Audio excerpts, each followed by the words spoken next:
হঠাৎ বাড়িতে অতিথি এলে ভাবছেন কি করবেন বন্ধুরা?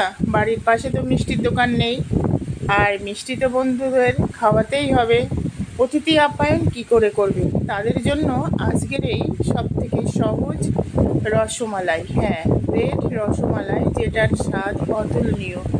যে কেউ কিন্তু এই মিষ্টিটা খেতে পছন্দ করবে। আর রসমালাই করার জন্য সবার বাড়িতেই দুধ, চিনি আর কিছু ড্রাই ফ্রুটস আমাদের সবার বাড়িতেই থাকে। আর ব্রেড পাশের দোকানে পাওয়া যায়, তাহলে আর চিন্তা কিসের? চলুন দেখা যাক কীভাবে এই ব্রেড রসমালাই তৈরি করেছি, সেটা দেখবেন। আর রেসিপিটা ভালো লাগলে অবশ্যই পাশে থাকা বেল আইকন প্রেস করে অল নোটিফিকেশান অন করে রাখবেন, যাতে নতুন নতুন রেসিপি আপলোড হলে সবার আগে আপনার কাছে নোটিফিকেশান যায়। নিরামিষ কিচেনে যারা এসেছেন তাদের সবাইকে অনেক অনেক ধন্যবাদ। তা চলুন দেখা যাক। এখানে একটা বাটি নিয়েছি, কিছুটা পরিমাণ চিনি দিয়ে দিলাম। দেখুন একদম গরম বাটিতে চিনি দিয়ে দিলাম। চিনিটা পরিমাণটা কি করে বুঝবেন? আমার এখানে যতগুলি ব্রেড থাকবে সেই বুঝে চিনিটা দেবেন। আর এটা ডিপেন্ড করছে কে কতটা মিষ্টি খায়। অনেক বাচ্চারা ধরুন আছে, অনেক মানুষ আছে খুব বেশি মিষ্টি খায়, তাদের জন্য একরকম মিষ্টি, আর যারা কম খায় তাদের জন্য। তাই চিনির পরিমাণটা আর পরিমাপটা নিজেদের বুঝে দিতে হবে। কতটা ব্রেড আছে, কতটা পরিমাণ মিষ্টি খায়, সেটার উপর ডিপেন্ড করে। যাই হোক, গ্যাসের ফ্লেমটা লোতে করে এইভাবেই চিনিটাকে একটু ক্যারামেল তৈরি করে নিতে হবে। আর এটা করলে এই মালাইয়ের যে টেস্ট সেটা একটু অন্যরকম হয়। ধরুন আমি যদি কাঁচা নর্মাল চিনি দিই, তার টেস্ট কিন্তু একরকম হবে না। আর এইভাবে খালি কড়াইতে ভেজে এটাকে আস্তে আস্তে ক্যারামেল তৈরি করে যদি সেই মালাইটা করি, সেটার কিন্তু টেস্ট অন্যরকম হবে। একটা দারুণ ফ্লেভার আসবে, দারুণ কালার আসবে। তা দেখুন চিনিটা আস্তে আস্তে কালার আসতে শুরু করেছে। তা এইভাবে নেড়ে, আর গ্যাসের ফ্লেমটা অলওয়েজ কিন্তু লোতে থাকবে, না হলে পুড়ে যাবে। কালারটা খুব সুন্দর এসছে। এইবার এর মধ্যে কিছুটা জল জল দিয়ে দেবো। খুব বেশি দেওয়ার দরকার নেই, জাস্ট জল দিয়ে। এইবার আমি দুধ জ্বালিয়ে ঘন করে রেখেছি। ব্রেডটাও দুধ সহ করেছে, আপনারা দেখতে পাবেন। আপনাদের প্যাকেট দুধ বা গরুর দুধ যাই থাক না কেন, দেখুন কালারটা জাস্ট অসাধারণ সর পড়ে গেছে। 1 কিলো দুধ আমি জ্বালিয়ে প্রায় 700 গ্রাম করে রেখেছি। তা এইভাবে এই ক্যারামেলের মধ্যে দুধ দিয়ে দেব, যতটা আমার লাগবে সেই পরিমাণ বুঝে। তো দিয়ে দিলাম, দেখুন দুধটা দিয়ে এবার এটাকে ফোটাবো যতক্ষণ না চিনিটা গলে একদম দুধের সঙ্গে মিক্সড হয়ে যাচ্ছে। আর বন্ধুরা, মানে আমার যেসব দিদিরা আছেন, বোনেরা আছেন বা মাসিমারা আছেন, তারাই তো বেশিরভাগ এই রেসিপিগুলো বাড়িতে করে, বা অতিথি এলে তাদের বলবো আপনারা বাড়িতে একবার তৈরি করে খাবেন। দেখুন ফ্যানের হাওয়াতে, এটা হচ্ছে কর্নফ্লাওয়ার, 1 চামচ কর্নফ্লাওয়ার দিয়ে দিলাম। এটা উষ্ণ গরম জলে গুলে দেবো। কর্নফ্লাওয়ার যদি আপনাদের কাছে না থাকে, সবসময় সবার বাড়িতে থাকে না, এটা না থাকারই কথা, তাহলে আপনারা একটু ময়দা দিয়ে দেবেন। জাস্ট সামান্য একটু ময়দা দিলেই হবে, কর্নফ্লাওয়ার না থাকলেও চলবে। তো এইভাবে উষ্ণ গরম দুধে এটাকে ভালোভাবে হাতা দিয়ে ভালোভাবে গুলে, যাতে দলা পাকিয়ে না যায়, ভালোভাবে গুলে এই দুধের মধ্যে ছেড়ে দেব। দুধের মধ্যে দেওয়ার পর তারপরে দুধটাকে ফুটিয়ে একদম ঘন করে নিতে হবে। মানে খুব বেশি ঘন করব না, মিডিয়াম ঘন করে নিতে হবে দুধটাকে ফুটিয়ে। আর কালারটা দেখুন জাস্ট অসাধারণ এসছে।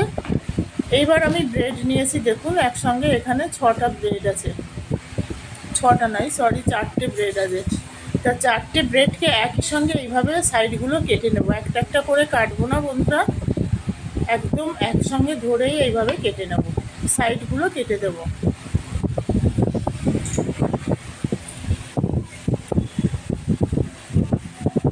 দেখুন এইভাবে কেটে নিচ্ছি।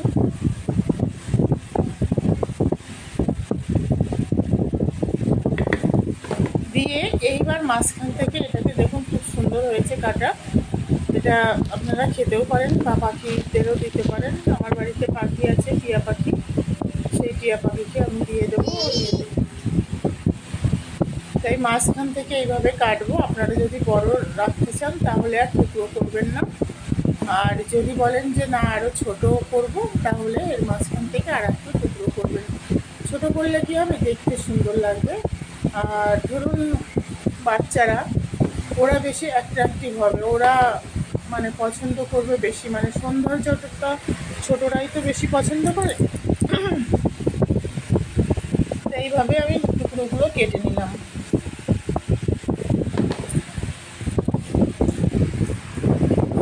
এইবার এর মধ্যে আপনারা চাইলে একটু জাস্ট একটু ফুড কালার দিয়ে দিলাম, এটা অপশনাল, চাইলে দিতেও পারেন, না দিতে পারেন।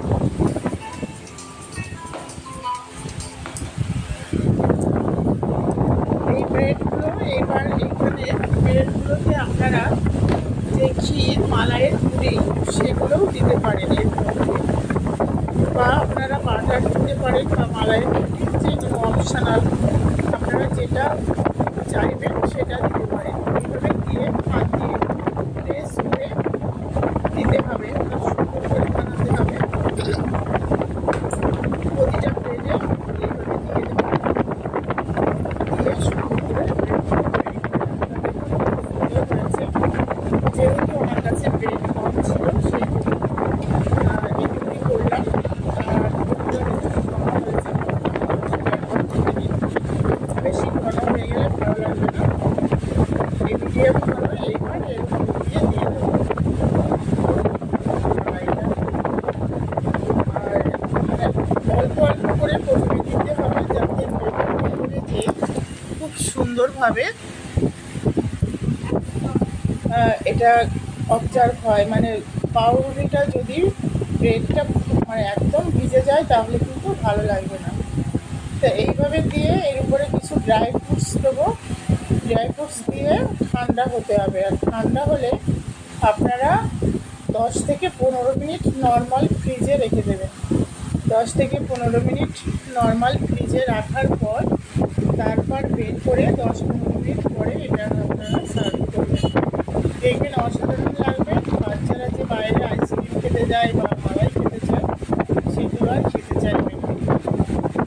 তো বন্ধুরা, আজকের এই ব্রেড মালাই মানে রসমালাই, এটা অ্যাকচুয়ালি রসমালাই, কেমন লাগলে অবশ্যই কমেন্টস করে জানাবেন। যদি ভালো লাগে পাশে থাকা বেল আইকনটি প্রেস করে অল নোটিফিকেশন অন করে রাখবেন, যাতে নতুন নতুন রেসিপি আপলোড হলে সবার আগে আপনার কাছে নোটিফিকেশন যায়। আপনারা কমেন্টস করবেন, আপনারা কমেন্টস করলে আমিও মোটিভেটেড হয়ে নতুন নতুন রেসিপি আপনাদের জন্য নিয়ে আসার চেষ্টা করব। ভুল ত্রুটি হলে অবশ্যই সেটা কমেন্টস করে জানাবেন, তাহলে আরও উপকৃত হব।